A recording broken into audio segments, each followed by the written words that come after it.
días, hermanos. Hoy vamos a hablar del propósito de la entrada de Jesús a Jerusalén. Y vamos a ver un texto bíblico en el Evangelio de Mateo, capítulo 21, versos 1 al 11.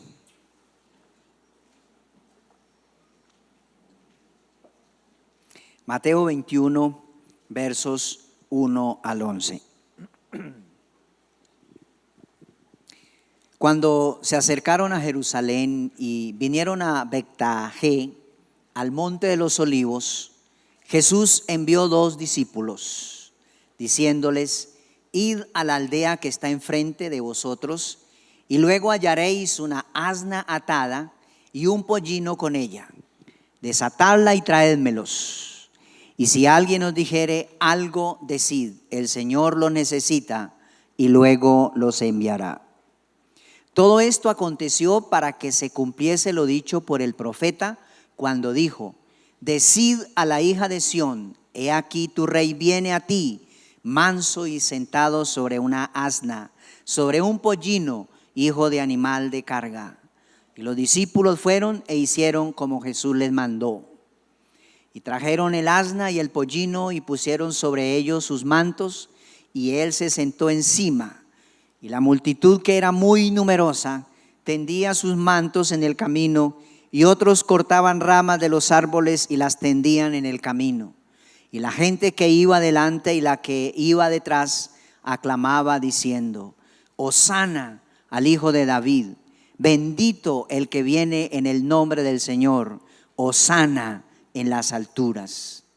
Cuando entró él en Jerusalén, toda la ciudad se conmovió diciendo: ¿quién es este? Y la gente decía: este es Jesús, el profeta de Nazaret de Galilea.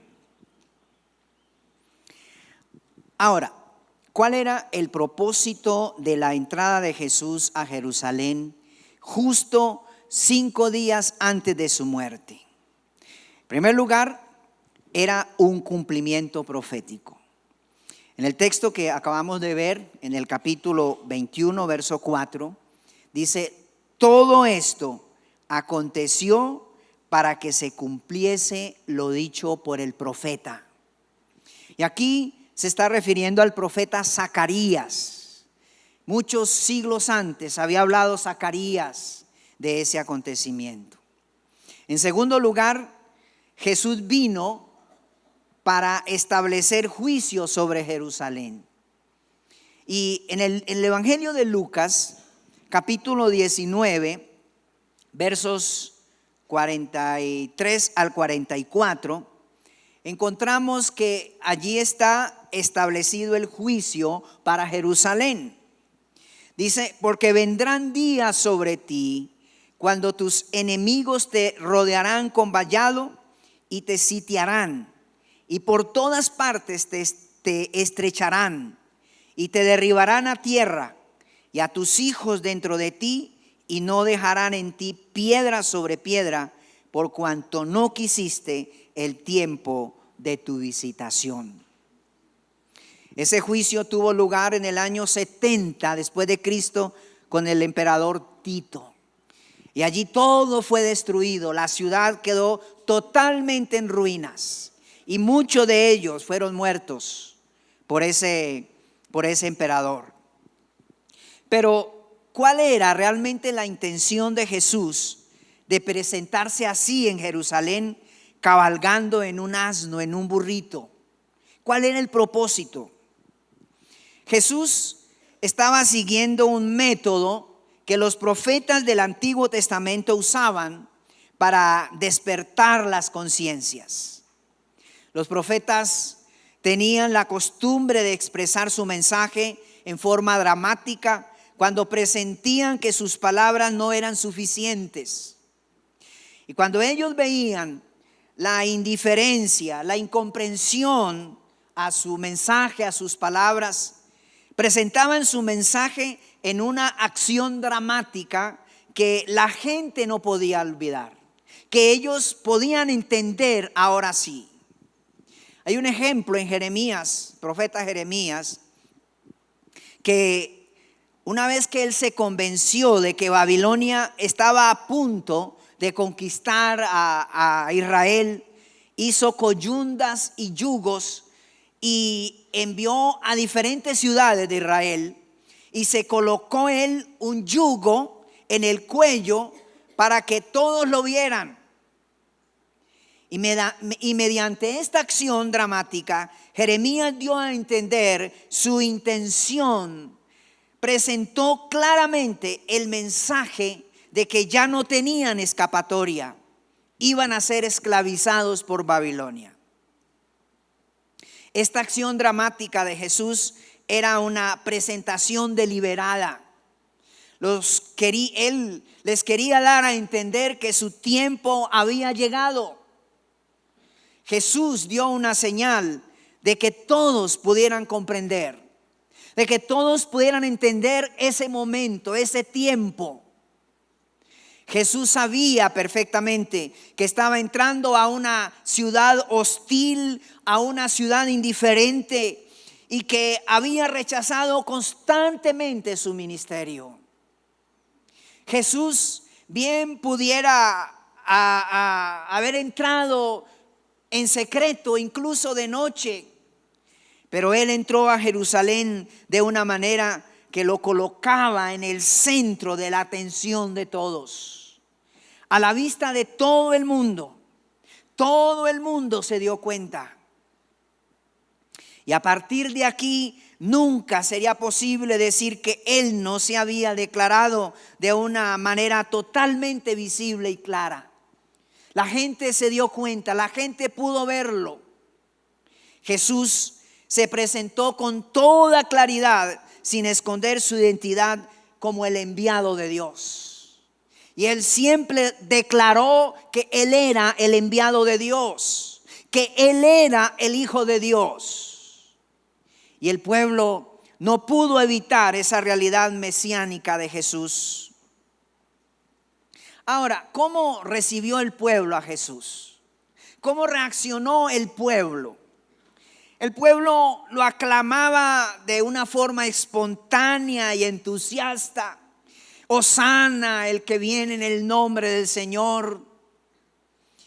Y esta manifestación de la multitud, ellos emplearon 3 títulos mesiánicos. Tal vez sin saberlo, sin entenderlo, pero ellos lo hicieron. Lo primero es que ellos dicen Hosana, que quiere decir salva ahora, sálvanos ahora, Señor. El segundo término era hijo de David, que se refería a la restauración del reino de David. Y de alguna manera Jesús venía a eso. El tercero, bendito el que viene, y significaba la bienvenida a un rey. Pero ellos estaban proclamando eso, tal vez sin saberlo. La multitud expresaba alabanzas. Toda la ciudad se conmocionó. Y aparentemente había un despertar espiritual, había un fervor religioso en ese momento. Pero todo esto era efímero, todo esto era ficticio, fingido, falsa religiosidad. Era puramente aspectos emocionales, porque ellos estaban llenos de hipocresía.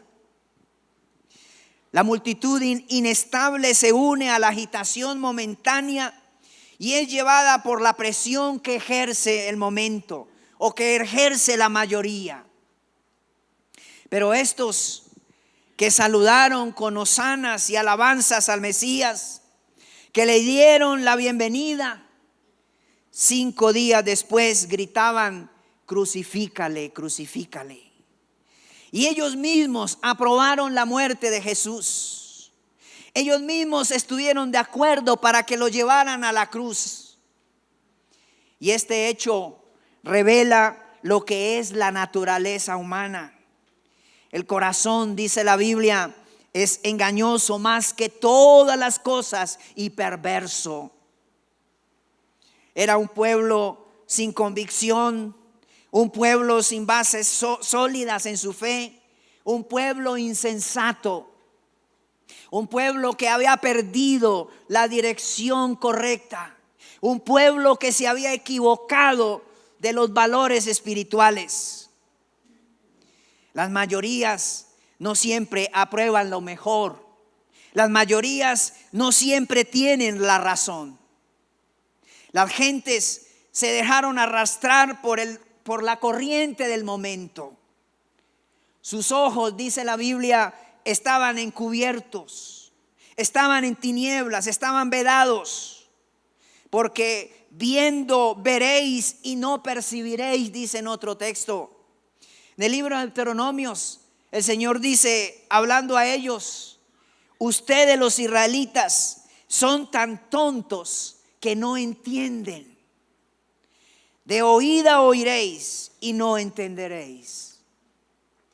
3 años y medio de ministerio de Jesús, hablándole a ellos, entrando a sus ciudades, pero no entendieron el mensaje, no entendieron el propósito de su venida. Estaban aclamando al Mesías sin discernir el momento trascendental que se estaba gestando en ese momento. Hay un texto en Mateo 21, versos 9, que explica de alguna manera la situación de ellos. Y la gente que iba delante y la que iba detrás aclamaba diciendo: Hosana el hijo de David, bendito el que viene en el nombre del Señor, hosana en las alturas. Ahora, a pesar de no entender el significado de este acontecimiento, de no tener la revelación del Mesías, estaban expresando la más grande necesidad de sus vidas, la necesidad de salvación, la necesidad de la vida eterna, la necesidad de que sus vidas fueran renovadas. La angustia, la opresión, la esclavitud que estaban viviendo se refleja en estas palabras. Era una especie de catarsis. Pero no basta con solo expresarlo o manifestarlo delante del Señor. Es necesario un verdadero arrepentimiento. Es necesario una verdadera conversión. La Biblia dice: al corazón contrito y humillado no lo desprecia el Señor. Y esa es la actitud, esa es la manera como debemos venir al Señor, con un corazón contrito y humillado. Pero ellos tenían un corazón endurecido. Pero esta situación es la misma que se refleja en nuestros pueblos, en muchos a nuestro alrededor. Manifiestan sus palabras en sus rezos, en sus ritos, en sus ceremonias, en sus liturgias, en sus procesiones. La necesidad de salvación, la necesidad de ser libres. Buscan desesperados encontrar un alivio para sus conciencias, pero están atados. Ellos tienen un velo, dice la Biblia, que no les impide conocer la verdad, o que les impide conocer la verdad. Ellos no entienden porque sus ojos están cegados, sus mentes están totalmente turbadas. Ellos quisieran cambiar, pero no pueden. Ellos están cansados, aburridos de la vida que llevan, pero no toman decisiones radicales. Ellos no dan pasos de fe. Ellos no dan pasos de obediencia. Ellos no toman decisiones para entregar su vida a Jesús. Y obviamente al no hacerlo, sus vidas continúan en esa misma condición, atados, ciegos espiritualmente. Y esta gente que le dio la bienvenida a Jesús eran religiosos, como la mayoría de nuestros pueblos.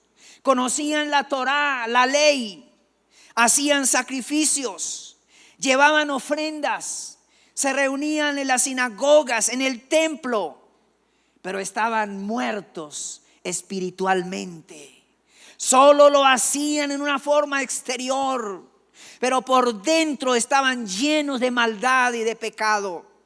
Jesús les dice: por fuera son como sepulcros blanqueados, pero por dentro están llenos de huesos de muertos. Así era el pueblo. Su ceguera espiritual y su incredulidad no les permitía conocer el tiempo de su visitación. La Biblia dice: no conocieron el tiempo de su visitación. No entendieron, no conocieron ese tiempo de salvación, esa oportunidad. Ellos la despreciaron. Pero hoy día hay un pueblo que en Semana Santa hacen procesiones, van a los centros religiosos, hacen penitencias. Hay una especie de fervor religioso, pero pasa ese momento y siguen igual. Y uno se pregunta: bueno, pero ¿qué ha pasado entonces? Porque no hubo un verdadero cambio, no hubo un verdadero arrepentimiento. El texto bíblico de Mateo 21:10 dice que Jesús entró a Jerusalén. Siempre que Jesús entraba a una ciudad, había algún tipo de reacción, ya fuera positivo o negativo. Pero sobre todo, habían milagros, manifestaciones del poder de Dios, sanando, liberando, restaurando. Las cosas no seguían igual. Había algo sobrenatural. Había algún tipo de manifestación sobrenatural. Pero este momento es histórico, porque es la última vez que Jesús entra a Jerusalén. Y entra para cumplir el plan más maravilloso de la redención del hombre: su sacrificio en la cruz del Calvario. Ese plan salvífico, señalado desde antes de la creación del mundo, estaba a punto de realizarse. La salvación del hombre estaba siendo realidad. El momento cumbre de la redención del hombre era un hecho. Y todo apuntaba hacia ese momento trascendental del sacrificio de Jesús en la cruz del Calvario.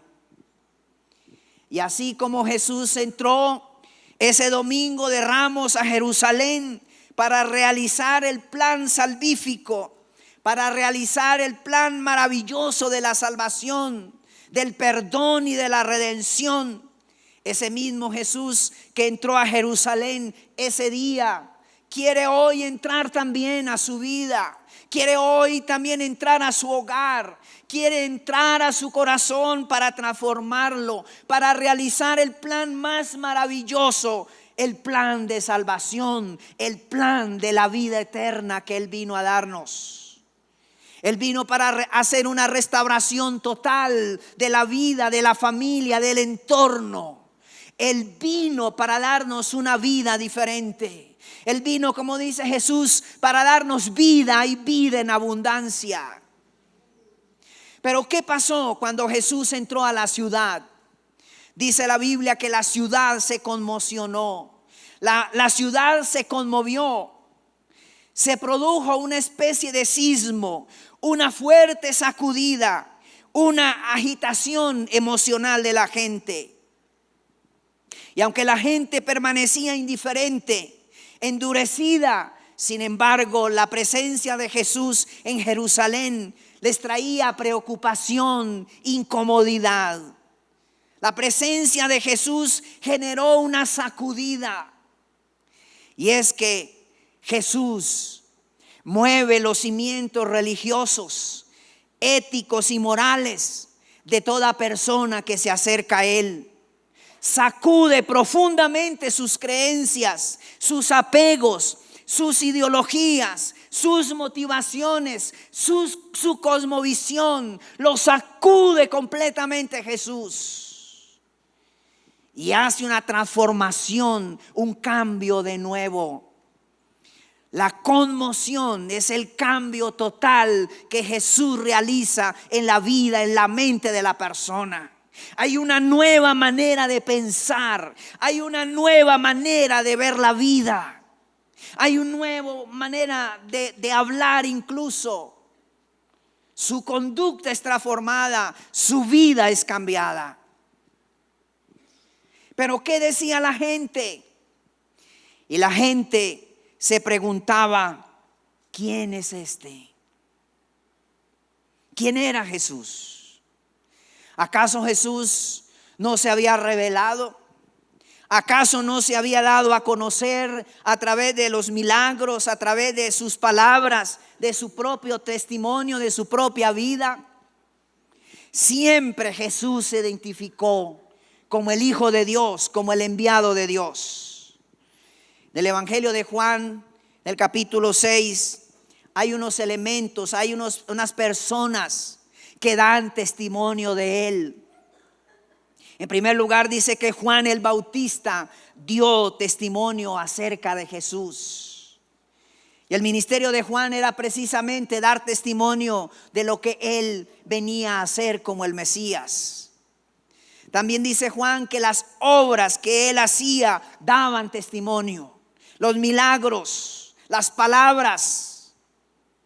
El Padre Celestial también dio testimonio desde el cielo. Este es mi Hijo amado, en Él tengo complacencia. Las Escrituras mismas daban testimonio de Él. El cumplimiento profético constantemente se ejecutaba en el ministerio de Jesús. Y hay un texto en el Evangelio de Mateo, capítulo 16, versos 13 al 16, donde Jesús hace unas preguntas. Y dice la Biblia allí: viniendo Jesús a la región de Cesarea de Filipos, preguntó a sus discípulos diciendo: ¿quién dicen los hombres que es el Hijo del Hombre? Ellos dijeron: unos Juan el Bautista, otros Elías, y otros Jeremías o alguno de los profetas. Él les dijo: ¿y vosotros quién decís que soy yo? Respondiendo Simón Pedro dijo: tú eres el Cristo, el Hijo del Dios viviente. Jesús hace una pregunta a sus discípulos acerca de su identidad. Y Él les dice: bueno, ¿quién dicen los hombres que soy yo, que es el Hijo del Hombre? Y ellos respondieron: Señor, unos dicen que tú eres Juan el Bautista, otros dicen que tú eres Elías, otros que tú eres Jeremías o alguno de los profetas. Y esto es lo que la gente pensaba acerca de Jesús. Lo veían como un profeta, como un maestro, pero no lo veían como el Mesías, como lo que realmente era Jesús. No lo pudieron identificar.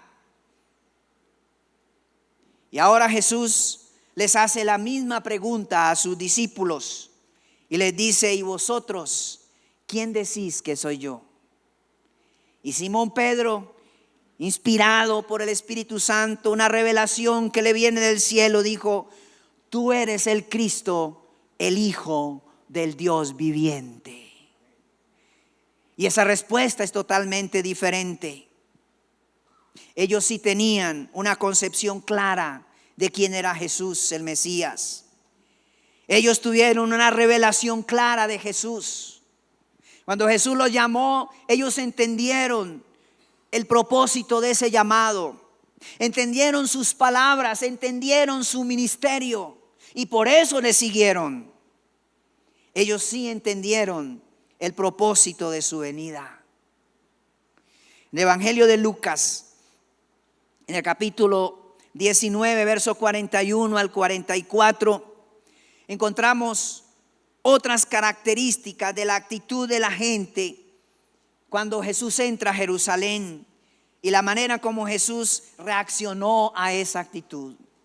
El texto bíblico dice: cuando llegó cerca de la ciudad, al verla, lloró sobre ella diciendo: oh, si también tú conocieses a lo menos en este tu día, lo que es para tu paz. Mas ahora está encubierto de tus ojos, porque vendrán días sobre ti cuando tus enemigos te rodearán con vallado y te sitiarán, y por todas partes te estrecharán y te derribarán a tierra y a tus hijos dentro de ti, y no dejarán en ti piedra sobre piedra, por cuanto no conociste el tiempo de tu visitación.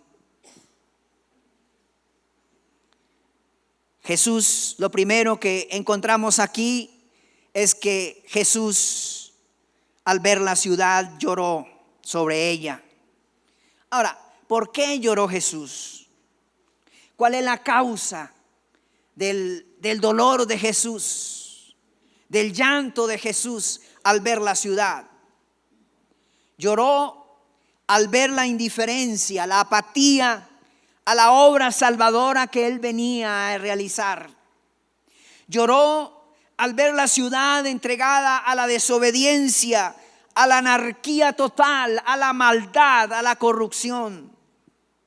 Una ciudad que había sido testiga desde tiempos inmemoriales de la gloria de Dios. Ahora ellos rechazaban esa gloria. El Señor la había escogido como su habitación, como su morada. Allí estaba el templo. Y ahora no querían darle cabida al que venía a rescatarla, al que venía a bendecir esa ciudad.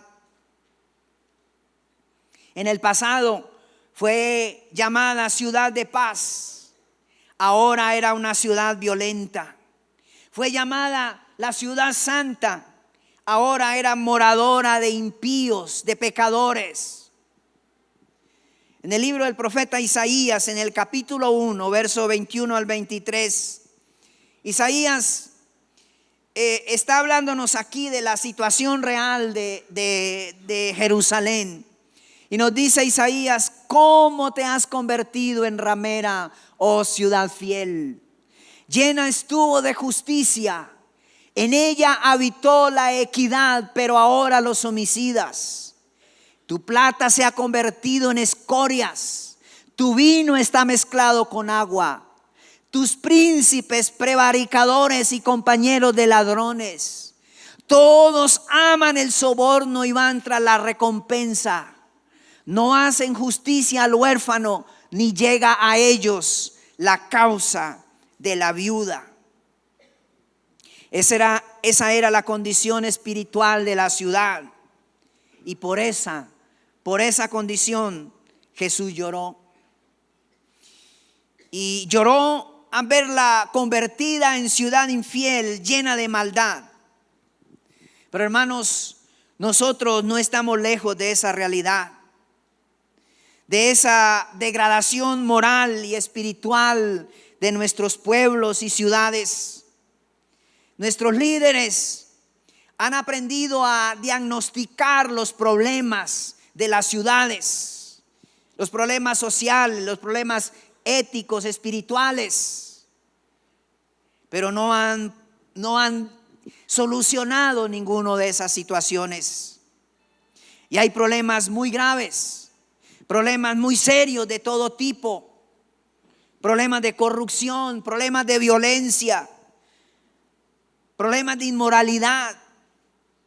Por todas partes vemos esas crisis. El profeta Isaías nos lee la realidad actual. Tus príncipes, los líderes nuestros, prevaricadores, no cumplen con lo que deben cumplir. Compañeros de ladrones. Cuando salió ese problema de los Nule, que salió esa situación, encontraron que eran amigos de mucha gente, aunque algunos no querían manifestarlo, pero eran amigos de mucha gente. Aman el soborno, la mordida, y van tras la recompensa. Es decir, no hay una actitud de servicio. Ellos quieren usufructuar ganancias deshonestas. El Evangelio de Mateo, el capítulo 23, versos 37 al 38, corrobora una vez más la condición crítica y espiritual de Jerusalén. Jesús dice: Jerusalén, Jerusalén, que matas a los profetas y apedreas a los que te son enviados. ¿Cuántas veces quise juntar a tus hijos como la gallina junta sus polluelos debajo de sus alas, y no quisiste? Una ciudad que rechazó a los enviados de Dios, incluyendo al mismo Mesías.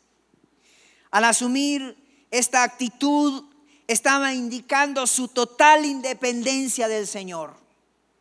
Los enviados de Dios constantemente le traían palabra, pero muchas de esas palabras eran palabras de exhortación, palabras de juicio que ellos no querían oír ni obedecer, que constantemente la rechazaron.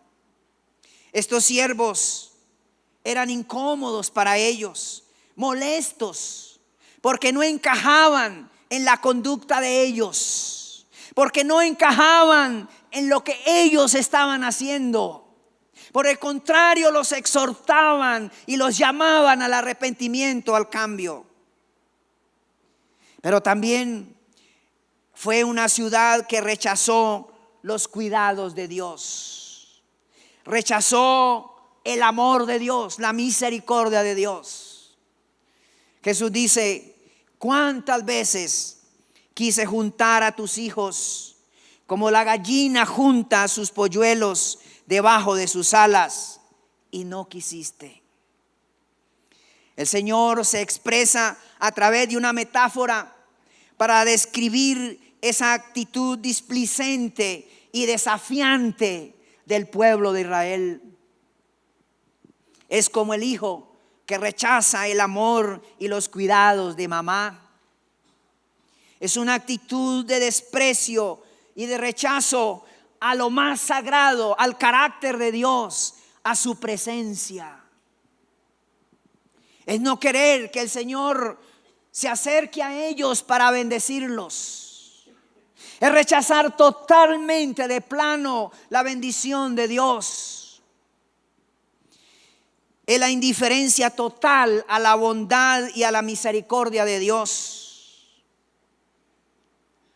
Y obviamente estaban buscando otros refugios. ¿Dónde se estaban refugiando ellos?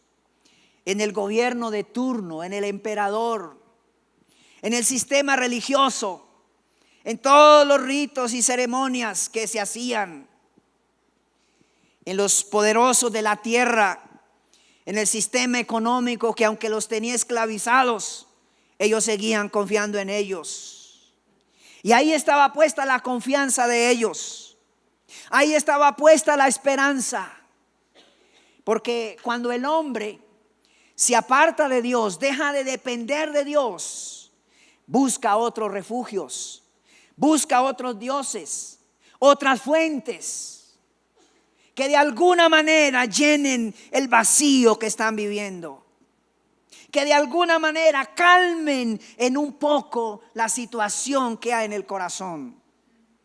El Señor dijo: me dejaron a mí fuente de agua viva, y cavaron para sí cisternas rotas que no retienen agua. Y esa es la condición del pueblo.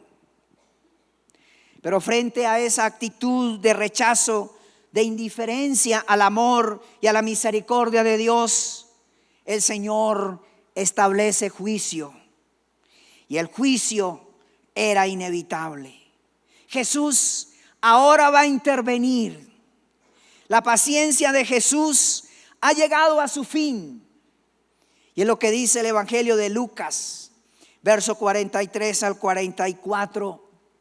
Porque vendrán días sobre ti cuando tus enemigos te rodearán con vallado y te sitiarán, y por todas partes te estrecharán y te derribarán a tierra y a tus hijos dentro de ti, y no dejarán en ti piedra sobre piedra. Jesús pone término a la larga historia de la oferta salvadora. La Biblia presenta al Señor como el juez de toda la tierra. Es llamado el Dios de justicia. Y un día el Señor tiene que intervenir. Y aquí se ven los dos aspectos de Dios, del carácter de Dios. Por un lado, el amor y la misericordia de Dios, pero por otro lado, la justicia de Dios. Y siempre es así, desde el Antiguo Testamento. Dios mostraba su misericordia. Dios les hablaba con paciencia, con bondad, con ternura. Pero cuando el pueblo hacía caso omiso a esa palabra, a esa bendición, Él establecía su juicio. Lo hizo con Sodoma y Gomorra, lo hizo con la civilización antediluviana, lo hizo también con Nínive, lo hizo en muchas situaciones. El Señor lo hizo. Y ahora el Señor, en su justicia, tiene que actuar como juez. Les había hablado, había venido a su propia tierra, se había encarnado, se había identificado con ellos, había estado tan cerca de ellos, les había dado testimonio. Ellos habían visto los milagros, habían oído sus palabras, y a pesar de todo ese despliegue de amor, de gracia y de misericordia, ellos seguían endurecidos. La Biblia dice: porque ellos amaron más las tinieblas, porque sus obras eran malas, y por eso no venían a la luz, porque sus obras eran reprendidas. El rechazo a Cristo los expuso completamente al juicio de Dios, y Dios estableció juicio sobre esa ciudad. Y así como Jesús estableció juicio contra Jerusalén por su rechazo, por su indiferencia al plan salvífico, a su amor y a su misericordia, así también ha establecido un juicio a las naciones, a los pueblos, a los individuos que se han apartado, que lo han rechazado, que han hecho caso omiso a sus palabras. Por eso la invitación hoy es a no asumir esa misma actitud de rechazo, de indiferencia a la oferta salvadora. No podemos quedarnos sin reaccionar ante tan grande despliegue de amor y de misericordia de parte de Dios. Jesús hoy está pasando por aquí como pasó por Jerusalén. Algunos lo van a notar, algunos van a oír su voz y su llamado, algunos van a entender, pero otros van a ser indiferentes, no lo van a reconocer, no lo van a entender, es más, lo van a rechazar. El profeta Isaías dice: buscad a Jehová mientras pueda ser hallado, llamarle en tanto que está cercano. Deje el impío su camino y el hombre inicuo sus pensamientos, y vuélvase a Jehová, el cual tendrá de él misericordia.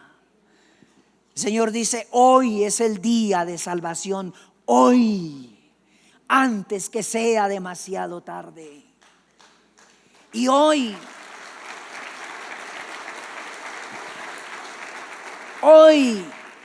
previo a Semana Santa, es un día de reflexión, es un día de atender al llamado de Jesús. Hay dos clases de personas: los que reconocen su necesidad de encontrarse con Jesús, los que reconocen que no pueden cambiar por sus propias maneras de pensar, por su propio esfuerzo, los que reconocen que necesitan a Jesús, los que reconocen que necesitan que sus pecados sean perdonados, que su corazón sea libre, que haya paz en su alma.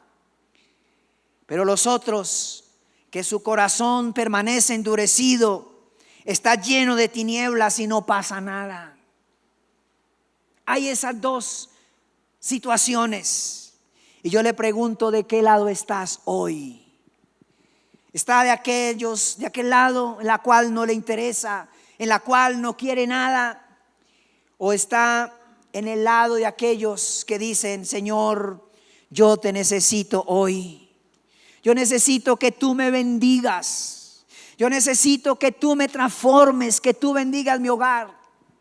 Tal vez hoy usted ha venido con cargas, con dificultades, no sabemos, con crisis espirituales en su vida, en su hogar. Pero este es el momento. Estas son las buenas nuevas de salvación para su vida. Estas son las buenas nuevas de Jesús para usted hoy. Porque Él quiere entrar a su vida, a su hogar, transformarlo de forma radical, de una forma total, hacer de usted una persona completamente nueva. Eso incluso lo quiere hacer hoy. Pero es suya la decisión. Usted toma la decisión. O usted da el paso de fe, obedece al Señor, o se queda como espectador y se queda sin esa bendición. Yo le invito para que incline su rostro, cierre sus ojos. Mientras usted está orando ahí, dígale al Señor, aun si quiere pasar aquí al frente, como en una demostración de que usted asume un paso de fe, de que usted quiere que Cristo entre a su corazón, que usted está cansado de esa vida que lleva, que usted está cansado de esa situación y no ha podido cambiar, que su hogar tal vez es un desastre, su vida misma es un desorden, pero que ahora Jesús quiere pasar por este lugar y entrar a su corazón, entrar a su vida, transformarle y darle una vida nueva. Tal vez ha venido atado, tal vez ha venido oprimido, tal vez ha venido enfermo. No importa la situación en la cual usted esté, venga, ore al Señor. Aún allá, si está, si no quiere venir ahí, pero incline su rostro y empiece a orar. Dígale, Señor, extiende tu mano de misericordia. Señor, ten piedad de mí en esta mañana, en este día. Dios mío, yo vengo a ti para clamar tu misericordia y tu perdón. Padre celestial, yo no quiero continuar esa vida que llevo de desorden, esa vida de pecado y de maldad. Yo quiero cambiar. Yo quiero tomar una decisión en este día, la decisión más importante de mi vida, de entregar mi corazón a Cristo. Tal vez usted ha venido este día que hace tiempo no viene a la iglesia por alguna situación, porque hay obstáculos espirituales, porque hay dificultades, porque tal vez usted no entiende, porque hay temor, porque su mente ha estado atada por el pecado, por el diablo. Tal vez usted ha querido cambiar, tal vez usted ha querido que su vida sea transformada, pero el enemigo le tiene atado. Este es el momento de que usted sea libre de toda atadura, de toda cadena, que esas cadenas se rompan en su mente y en su corazón y usted pueda ser libre en esta mañana. Dios mío, clamamos por vidas que sean libres en esta mañana. Tócale, Señor, entra a sus corazones y transfórmales en esta mañana en vidas completamente nuevas, en hogares completamente nuevos. Dios de la gloria, manifiesta tu gloria, tu bendición, tu obra salvífica y redentora. Manifiesta tu gloria en esta mañana, en estos corazones. Padre, te alabamos, te bendecimos, te damos muchas gracias, Señor. Aleluya.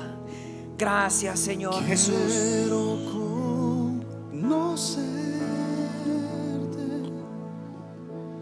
cada día más, a ti, entrar en tu presencia y adorar.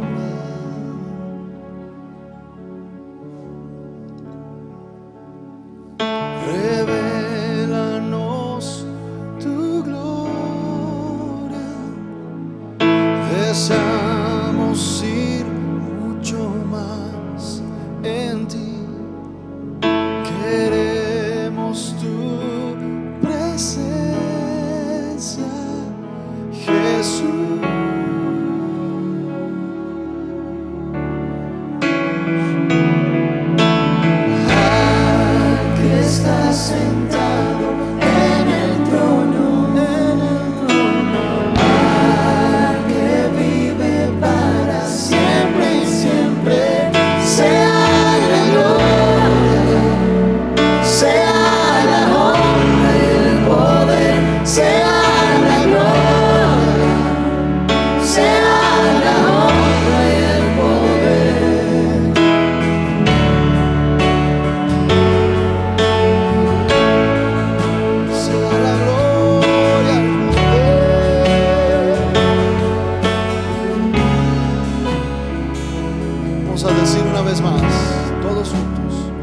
quiero conocerte. Quiero conocerte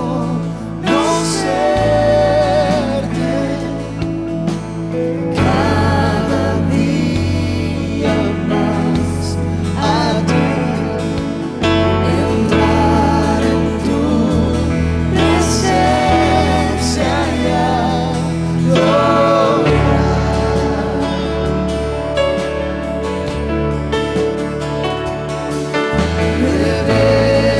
Revélanos tu gloria,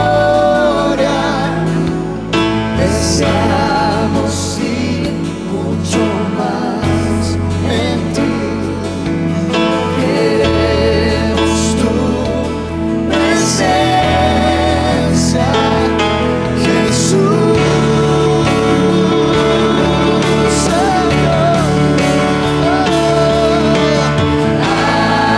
Que estás sentado en el trono, al que vive para siempre, siempre. Sea la gloria, sea la honra y el poder, sea la gloria, sea la honra y el poder. Que estás sentado en el trono, estás sentado, al que vive para siempre, siempre. Sea la gloria, sea la honra y el poder, sea la gloria, sea la honra y el poder.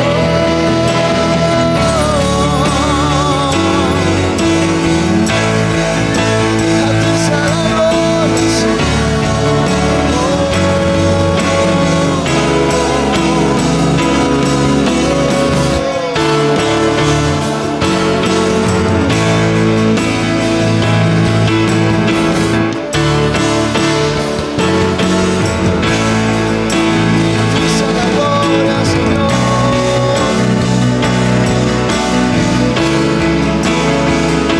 Toda la iglesia cantando con sus manos levantadas al que está sentado en el trono puede. Que está sentado en el trono, al que vive para siempre, siempre. Sea la gloria, sea la honra, sea la honra y el poder, sea la gloria, sea la honra y el poder. Al que está sentado en el trono, al que vive para siempre, siempre. Sea la gloria, sea la honra y el poder, sea la gloria, sea la honra, sea la gloria, sea la gloria, sea la honra y el poder, sea la gloria, sea la honra y el poder.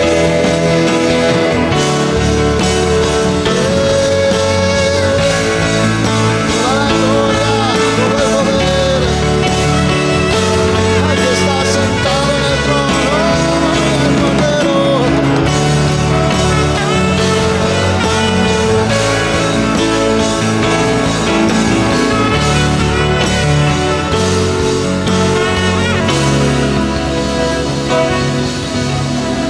A ti sea la gloria, Señor.